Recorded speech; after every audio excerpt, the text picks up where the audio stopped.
Hello friends, fans, and dairy products of all ages. This is She's of Ages here with a new video, a new room, and a new Talon.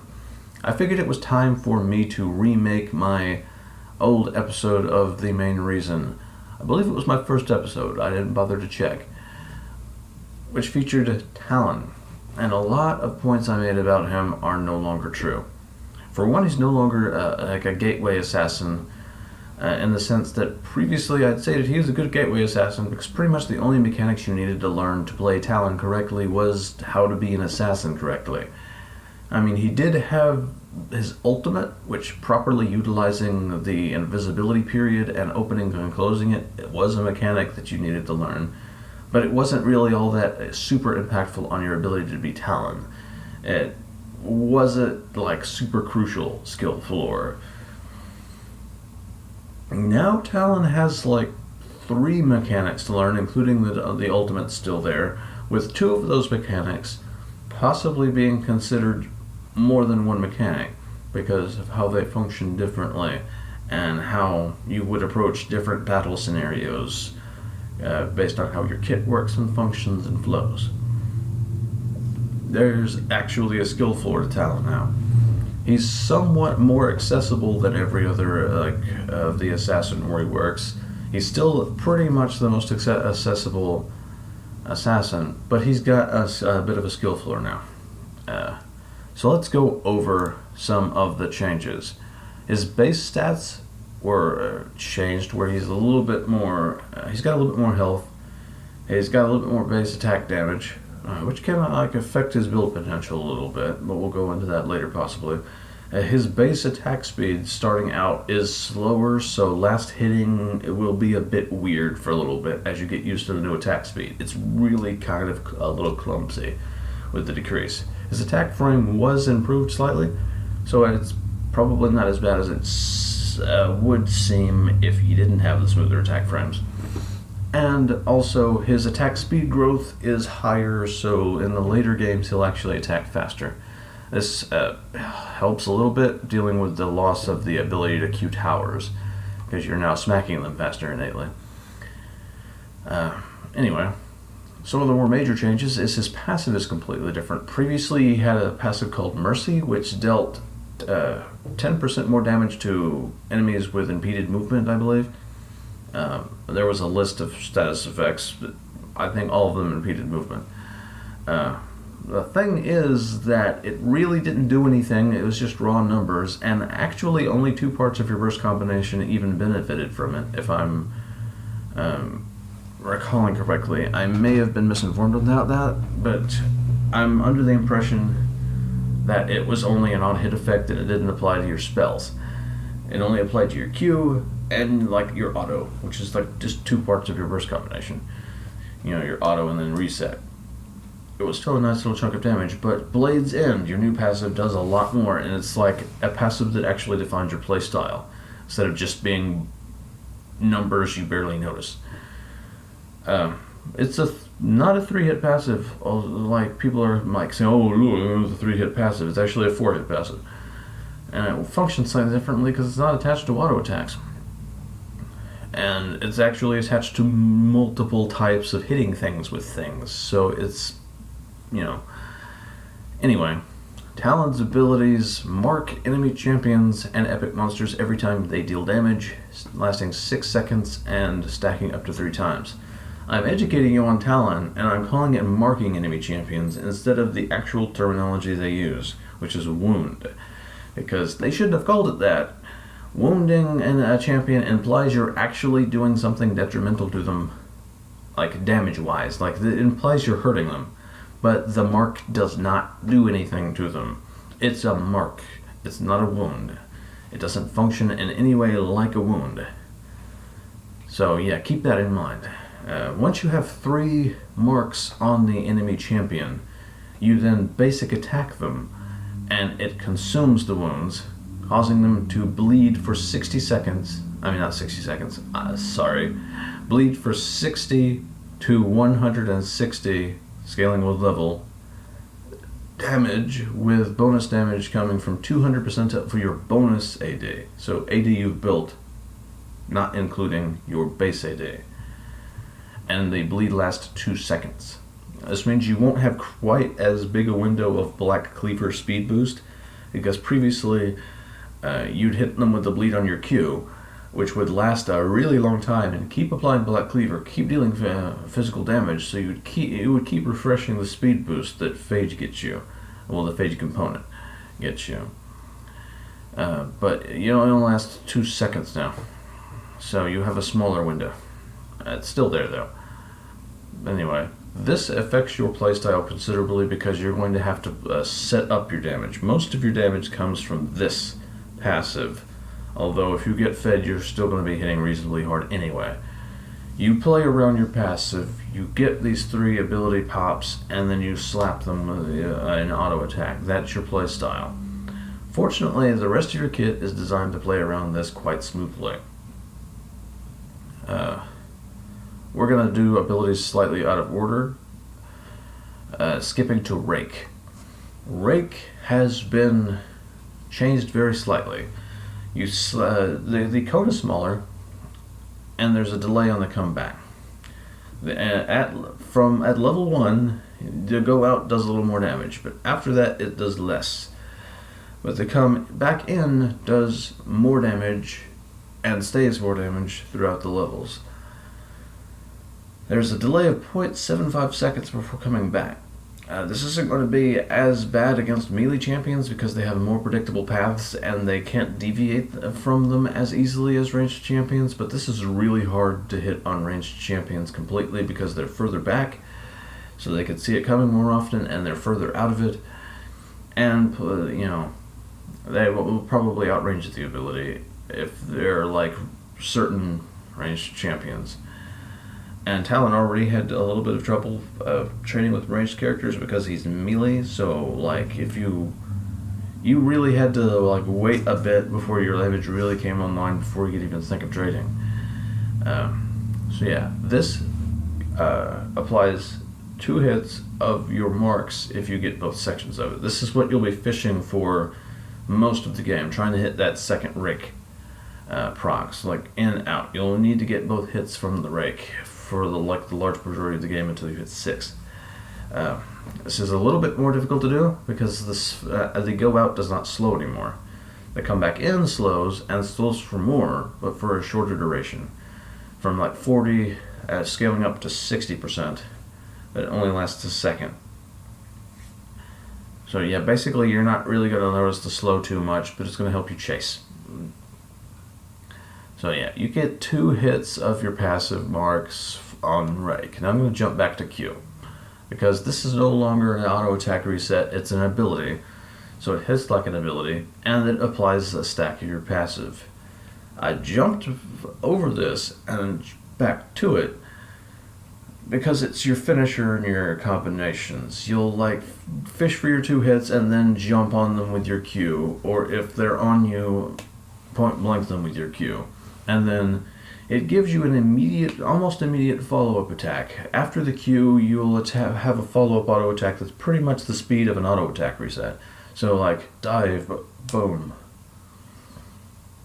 And if you're doing it at point blank range, it's like, oh, I autoed them, and then like I Q'd them, and then I autoed them. It's like, boom, boom, boom, at the speed of an auto reset. So it's practically like a double auto attack reset at melee range. It functions differently than old Q though. At point blank range, it will animate very similarly to your old Q, but the follow-up auto attack off of it is going to be a little bit quicker, just a tiny bit, because of your like smoother attack frames. At this range of like up to 170, which is slightly further than your melee range of 125. So yeah, that's what was that range again? That's nearly 50. It's like 45 more range, but that's not considerable. It's a little bit. It's nice. And within that 170 range, you'll do 50% more damage with this, and it counts as a crit. So if you build Infinity Edge, it'll do double damage instead of 50% more damage. So yeah. Anyway, if it's outside of that range, up to 550, which is like auto attack range for an ADC typically, you'll jump to them, dealing the base damage of the ability, which is like 80 scaling to 160 plus 100% if you're bonus AD. So it has decent scaling-ish. And its mana cost isn't terribly huge. This is where they moved your gap closer. Your E isn't like your initiation tool for like going onto a motherfucker anymore. You don't have your blink. It's a shorter range to dash now, which a legitimate complaint is that you can no longer dodge like straight line skill shots anymore because you're going right at them. And RE can just like charm straight forward when you start flying forward and just destroy you. So you gotta consider for that. There are some complaints about the range, but considering all the other compensation things you get for the freaking range, and it's not all that huge a range. It's notable, but it's not enormous like some people are making it out to be. It's not that big of a deal. The cooldown of this is actually lower than your old blink, so you have like you're going more often, especially as you level up. It's like from 8 to down to 6, and if you build cooldown reduction, you're doing this every 3 seconds. That's a gap closer on a 3-second cooldown. Mind you, you have to go to an enemy unit or a neutral monster. It's like something you could attack with a point and click ability, because this is a point and click now. You can just zoop to them, and if you kill a target with this Noxian Diplomacy, you get a little bit of healing. It's not really all that significant healing. It's nice little bit of lane sustain. It's like having like the mastery that heals you when you kill a minion. Again, and you get 50% of its cooldown back, sort of like an Aurelia ability that she used the last hit. Mind you, you've got a little bit more mana issues with this. If you last hit with it too abusively in the early game, you'll run out of mana really quickly. But that's not an enormous deal in a lot of situations. It can be with certain builds and in certain positions. Not a huge deal if you have TP top, because you could just like go back. Although Corrupting Pushes is a slightly more valid start, and the Biscuit Mastery might help you with sustain in lane if you want to go that route. But yeah, anyway, it's a nice little thing. Late game, you have full cooldown reduction, which I could seriously recommend. In fact, cooldown reduction is almost more important than lethality on Talon these days, especially in the early game. Well, late game with max cooldown reduction, you're doing this for 3 seconds, and then like trimming a little bit off when you execute things, although it doesn't seem to get the actual full 50% reduction for some reason. But regardless, late game, if you like execute something with this with the dash, you're pretty much Yasuo dashing at things. It's insane mobility. Talon has gone from pretty much the least mobile assassin to one of the most mobile assassins. Zed's still a little bit more mobile, but yeah, Assassin's Path is your new E. A lot of people complain for some reason that Talon has less escapes now, even though he has an extra one that he didn't have before and didn't lose his old one. And his dash is still there, functioning exactly like the blink for escaping, except that it's not a blink. You can still go over walls with it onto enemy jungle camps. So you haven't lost any escapes, and you have a new one. And you also, in certain situations, have an additional initiation tool. If somebody's stupid enough to go close enough to a wall, you can approach and flank from different angles. What's this ability? I'm like talking past too much without explaining. Assassin's Path is a ability that enables you to jump over walls. It's sort of comparable to the Yasuo's dash through minions. So you point and click, you basically aim it in the direction you want to go, and then you jump over the nearest wall and in that direction. It won't go over. If you try and point and click a wall, you won't path through that wall and then leap over it. You'll parkour over the wall that's between you and the point you are clicking on. Keep in mind, the range is a little hard to learn because the targeter is shit. It gives a radius around the Talon that is the range of the parkour, but you'll almost never cast this ability directly next to a wall. So you effectively don't have an indicator telling you how much wall you can go through. General rule of thumb: if you could theoretically flash through it, that top lane wall that's on nearer to red side, that's like a big chunk here. You know what I'm talking about? It's like on the red side of river in top lane. That's about the max thickness you can jump through on the narrower end of it. That's about the you could theoretically, if you target it perfectly, it's a hard flash to do. You could flash through that. If you could theoretically flash through it, you could just E over it. There's no I got to target perfectly. I just got to approach from the flat angle, and I'll just leap over the wall just fine. It's a nice range, but it's a little hard to gauge. If you can't leap through the wall, you'll either slam directly into it or go slightly along it. Speaking of which, another mechanic that you can do with this is parkour along a wall by being near the wall and targeting along it rather than trying to go over it.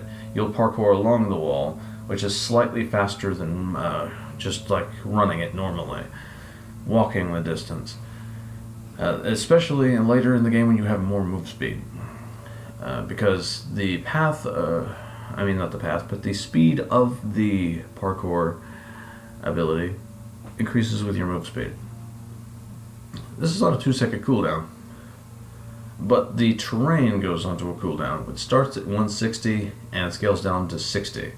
The cooldown on the terrain scales down with cooldown reduction, which honestly, this doesn't impact the importance of cooldown reduction on Talon too much unless he's playing in the jungle, because it's still at max cooldown reduction going to be 33 seconds. So while it's nice to have more terrain available much quicker, it's really good.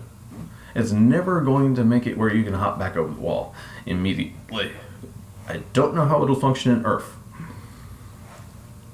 I'm interested in finding that out, because if the cooldown reduction of Earth applies to walls, Talon is just going to be like, wee, just everywhere, just going nuts. Yeah, parkour everywhere all the time. But yeah. Anyway, yeah, this is something that's a little tricky to learn, but it's nice. And it gives you a lot of mobility across the map to roam, which is always one of Talon's big strengths, is roaming to other lanes and killing motherfuckers.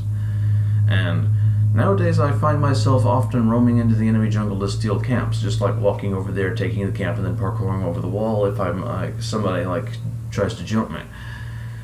He can get in and out of the enemy jungle relatively smoothly if he minds the plant positioning, so he can save walls to jump over and parkour the right ways, but not parkour without vision, so he still has an escape.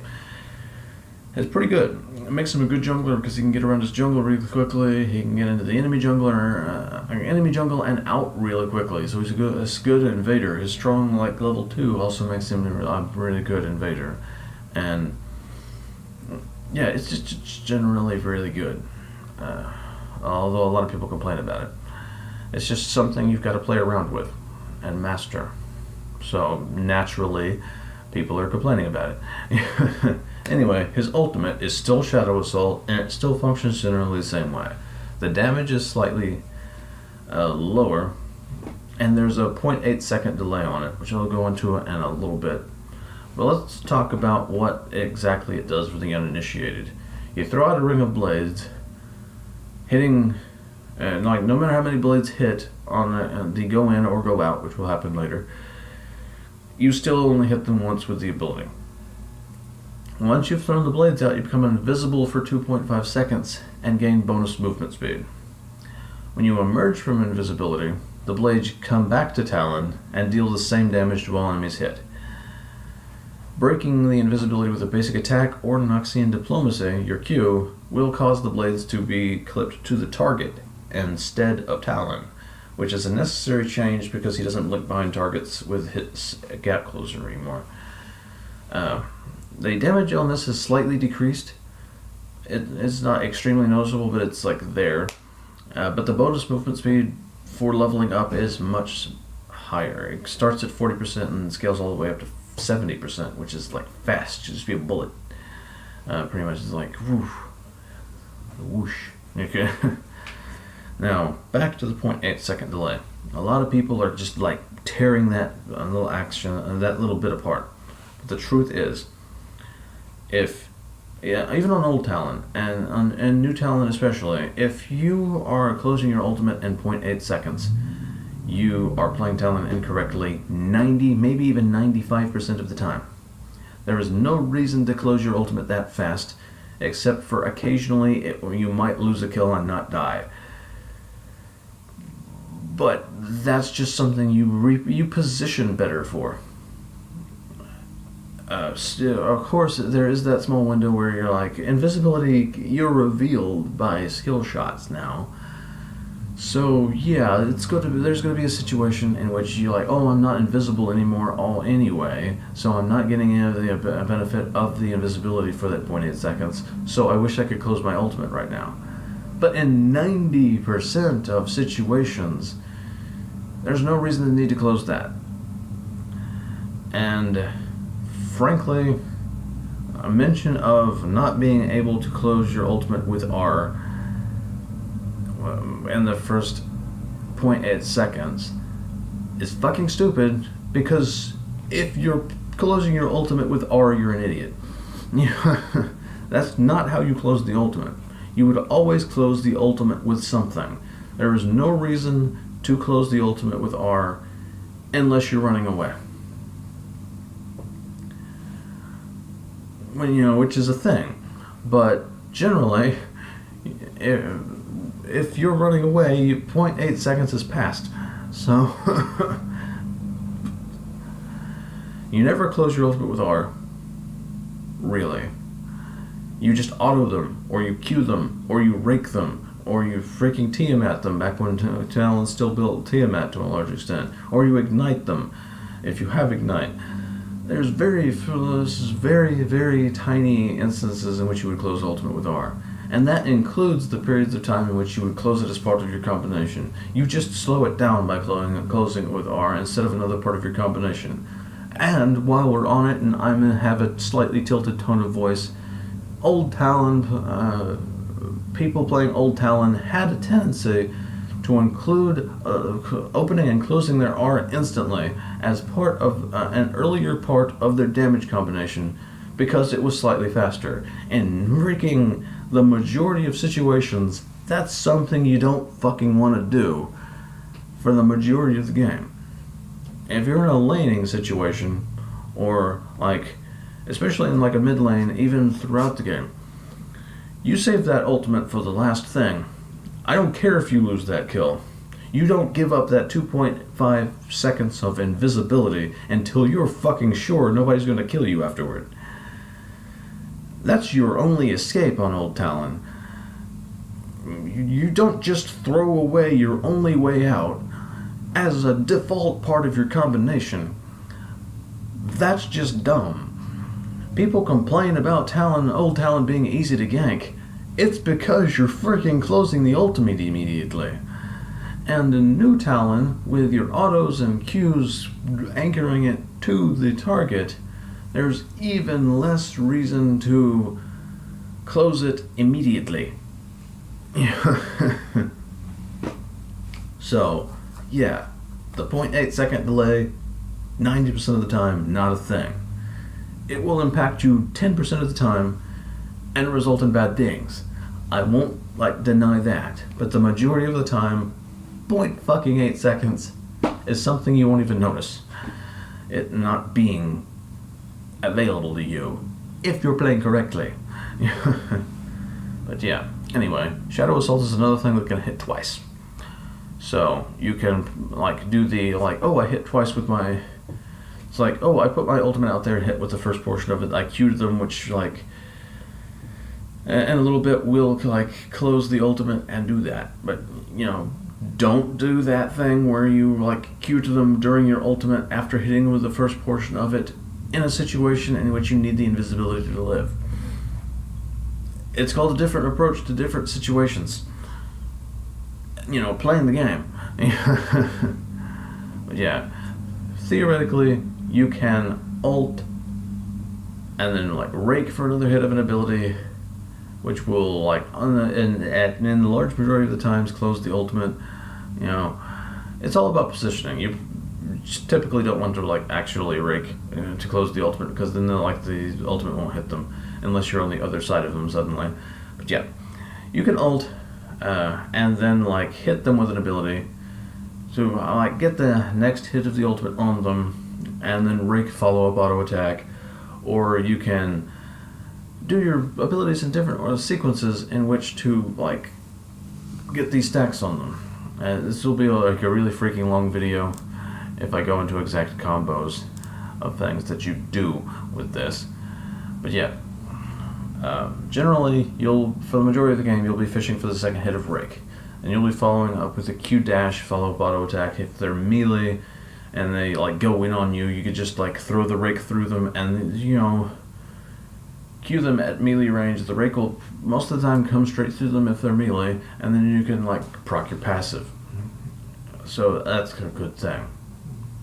You can also Rake at various different points in various different ways to provide a hit of that if you need to.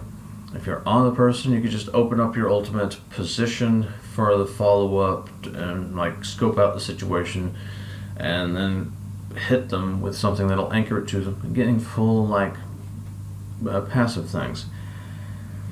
With in the late game, it's a possible thing to like initiate a fight with your Noxian diplomacy on a target, not going into like a group of enemies naturally. Boop them with your Q and Rake them immediately, or vice versa. And the cooldown of your Noxian diplomacy will be out. It will be like only 3 seconds. It'll just be a matter of seconds. So you can like Rake or Q Rake, and then ult. Play out the timing of your Noxian diplomacy with the 2.5 seconds.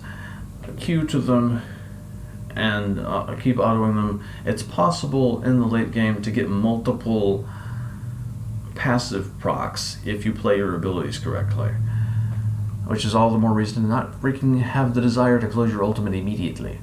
You play out your short cooldowns, which like synergize. The cooldown of your Noxian diplomacy in the late game really synergizes with the uptime of your invisibility.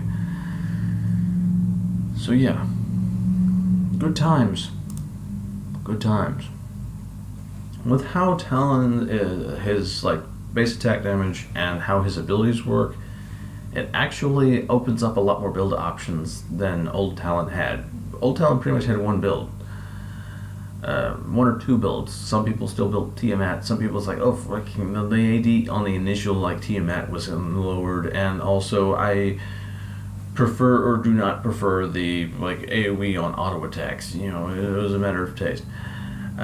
It doesn't quite add as much burst damage as other items now with just a Tiamat. You know, but now there's actually more than just like the one most optimum build.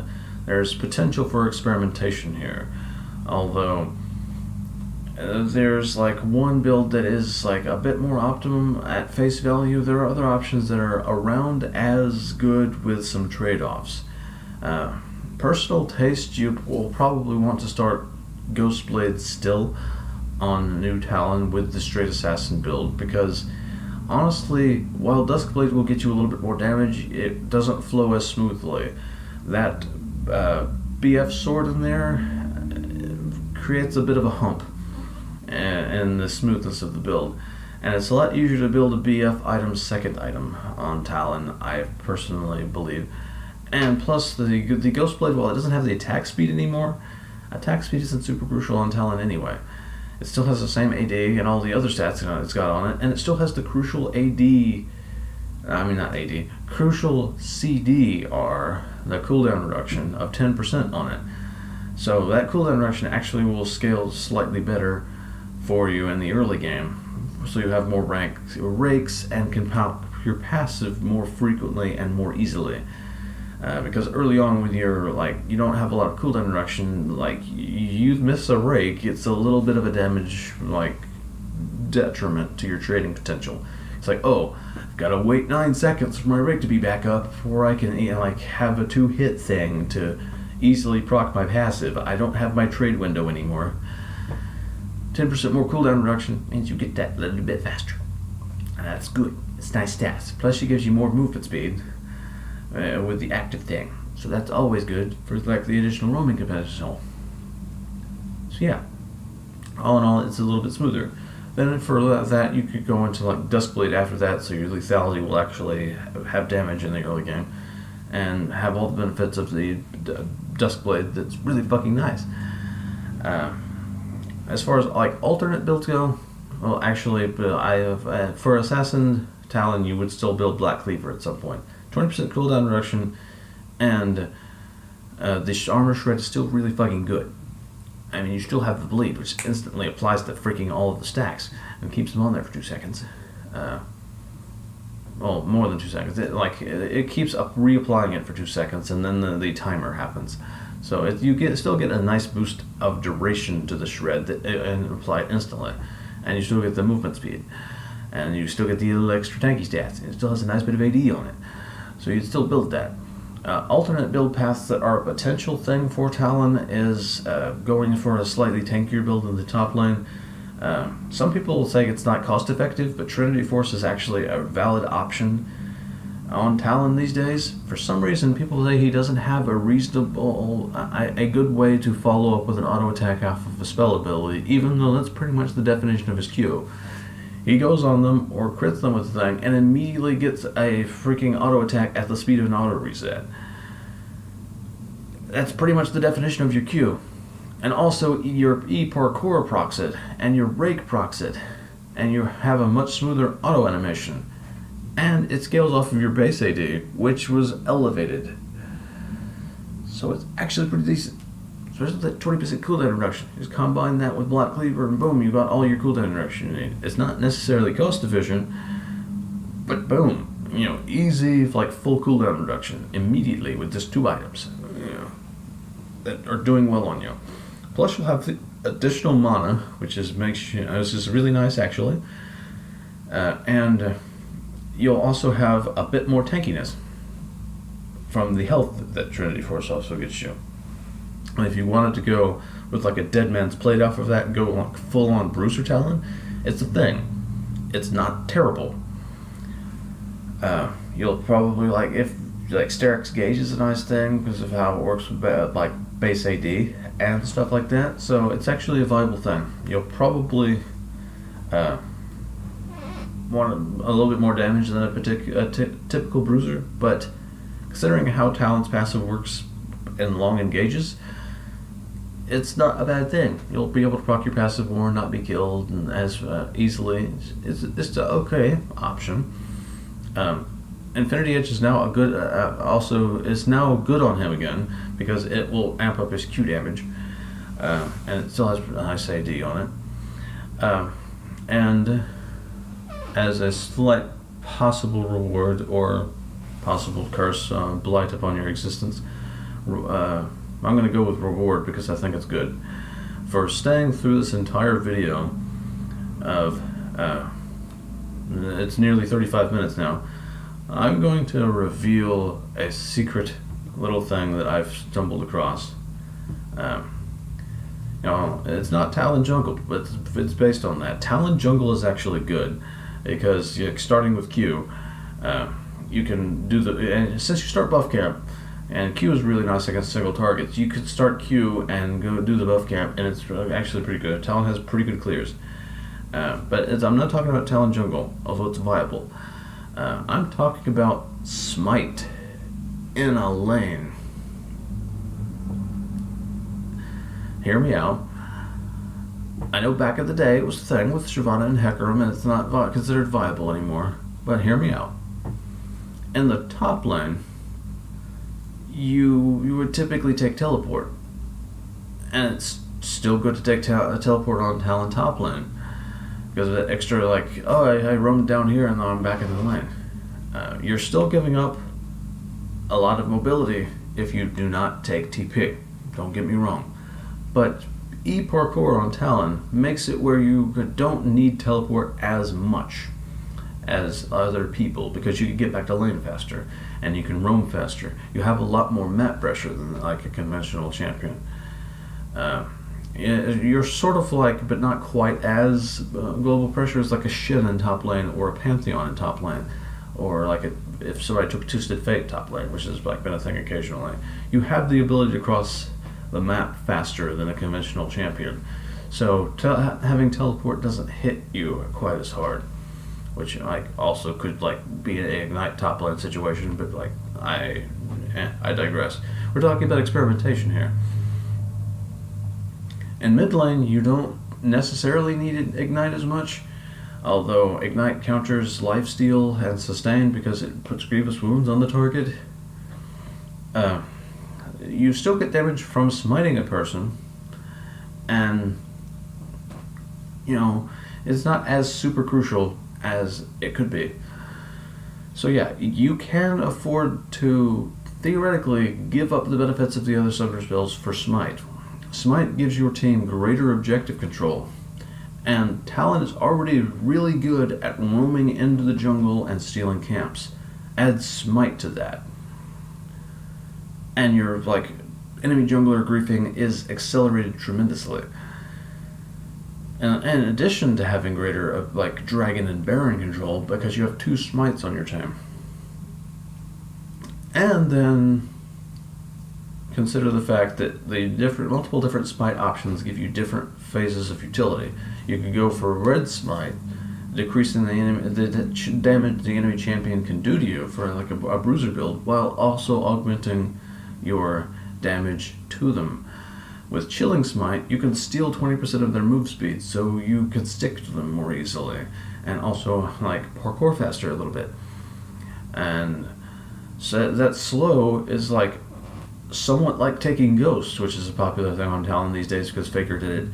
Because you're slowing them and gaining a little bit of speed, so you're getting like a small ghost and also slowing the target down so your team has more speed effectively, because if someone else is chasing the target too, you being faster doesn't help them catch up, but slowing the target down effectively gives anyone also participating in the fight against that target move speed, because the target's slower. So it's actually like you're trading a little bit of utility for other utility. And as far as completing the jungle item goes, going jungle, the warrior jungle enchant is slightly cheaper than Yomu's Ghostblade and still gives you the same AD and cooldown reduction. You don't get the lethality, mind you, but lethality doesn't scale well in the early game anyway, so you can wait to get it. And you would get most, like half of the lethality of a Yomu's Ghostblade with just a serrated dirk, like 10. That's like 2/3 of the lethality of most of the lethality items in the game with just a component item. So it's not like you're super like hardcore delaying your lethality a lot, because by the time it's available, you are starting to get it anyway. But by the time it has scaled up to be good, you're getting it already, and you have most of it already. So it's not that big of a decrease. You don't get the same movement, out of combat movement speed, and you don't have the active additional movement speed of Yomu's Ghostblade, but you're getting a lot of other things in trade for that. It actually might be pretty freaking good. You have all of the crucial stats, and an even trade in utility. Pretty much.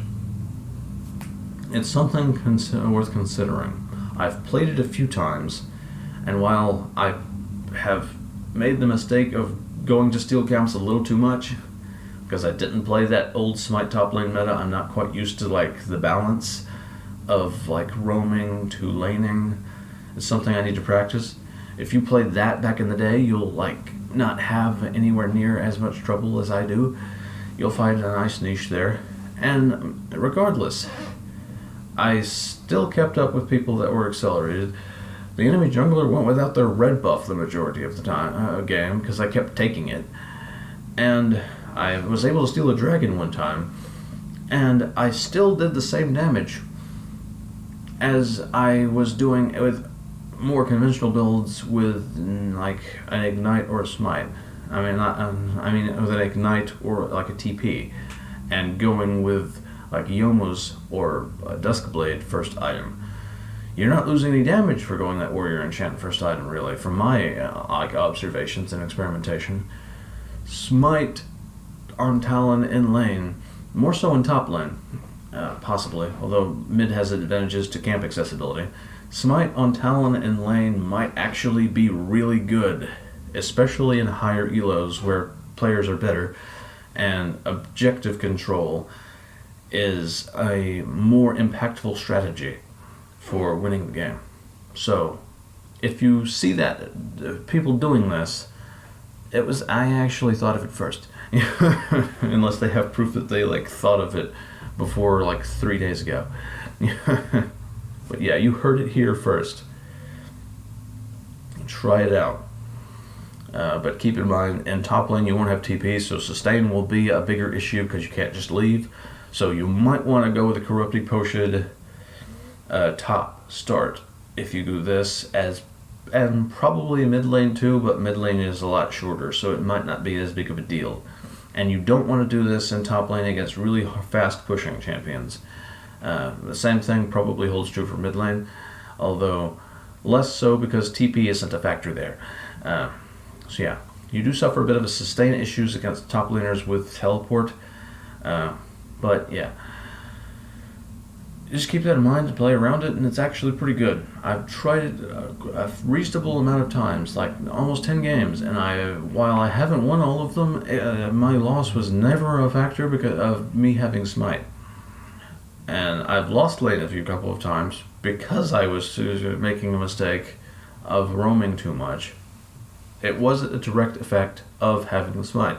All those times that I lost the lane, I still was destroying the enemy laner 1v1, and was still catching, and it was still comparable in level and experience, even though I was like roaming too much because I was like stealing camps. So yeah, it might be a really good thing, might be really fucking good at higher elos, or potentially like bad at really high elos and good at mid-range elos. But yeah, this video has gone on way too fucking long. But anyway, a review of New Talon. He's not quite as insta-bursty, but can be. He still scales really well, still can delete people, and he's has a lot more to learn to play him effectively.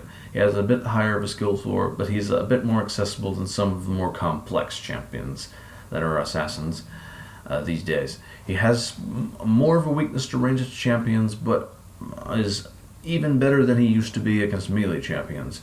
He actually has a much better earlier game now, as he comes online at level 2 and really hard, when previously he came online at 4 and hard, but not this hard. And while he doesn't have as much like point blank combo variety, he has pretty much the same amount of like how do I approach this situation variety, and mastering his parkour and the use of his Q and ultimate are somewhat rewarding. And yeah, all in all, really fucking good, and I actually enjoy New Talon more than I enjoyed Old Talon. And actually, I had stopped playing Talon for a reasonable amount of time because I tried to increase my champion diversity. And coming back to Talon, when the meta had started going against him even harder, he just felt too stiff for me. He wasn't quite as fluid as he could have been to me. Maybe I'd just fallen out of use of him. But now he's fucking smooth as butter. If you know how to play it correctly, play around his passive correctly, he's fucking smooth as butter. I like it. It's so freaking fun. I have not been playing anything but Talon for a while, except when he's banned down. In which case I slap them with Wukong and make them repent, or with Kennen, which makes them repent. It's like, fuck you, I'll play freaking super hardcore teamfight champions. which is some of my favorite champions. Is team fight is champions with big team fight ultimates, which doesn't really apply to Talon. But for an assassin, he has a decent team fight because he's AoE-ish. But anyway, this will be Cheese of Ages signing off.